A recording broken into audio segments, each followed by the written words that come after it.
एक राजा के राज दरबार में एक आदमी आया और बोला, मैं पारखी हूं, मुझे आप नौकरी पर रख लीजिए।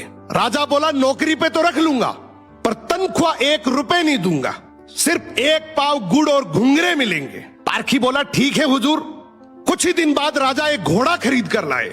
उन्होंने पारखी से पूछा, बताओ इस घोड़े के बारे में क्या कहते हो।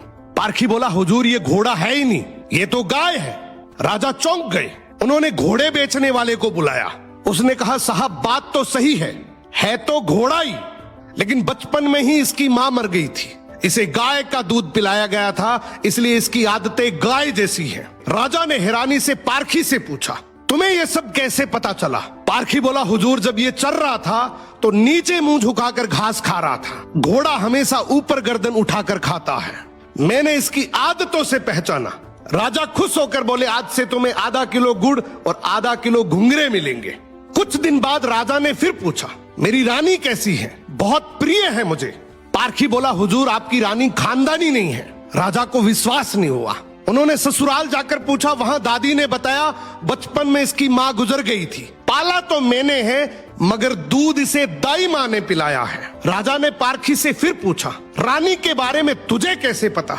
पारखी बोला, हुजूर इसके स्वभाव से खानदानी रानी में शालीनता होती है, मगर ये नौकरों पे चिल्लाती है, गाली देती है, इसकी आदतों से पहचान गया कि ये खानदानी नहीं है। अब राजा बोले, चलो मेरे बारे में बताओ। पारखी बोला, जान की माफी दे तो बताऊं। राजा बोले, माफी है, सच सच बताओ। पारखी बोला, आप राजवंश के नहीं हैं, आप मुझे भड़बूजे लगते हैं, गुड़ और भंगूरे सेकने वाले। राजा घबरा गए। जाकर अपनी माँ से पूछा, माँ सच बताओ वरना मैं मर जाऊंगा। माँ रोते हुए बोली, बेटा बात तो सच है, जिस दिन तू पैदा हुआ था उसी दिन महल के पास एक भड़बूजे का भी बेटा पैदा हुआ था, तू मर गया था और मैंने राजवंश बचाने के लिए उसके बेटे को लिया, वो तू है। राजा ये सुनकर दुखी भी हुए और खुश भी हुए। इंसान की पहचान उसके चेहरे, कपड़े या खानदान से नहीं होती, उसके चरित्र से होती है। किसी को भी केवल उसकी शकल, सूरत, पद या घर देखकर मत परखो, उसकी आदतें, उसका व्यवहार ही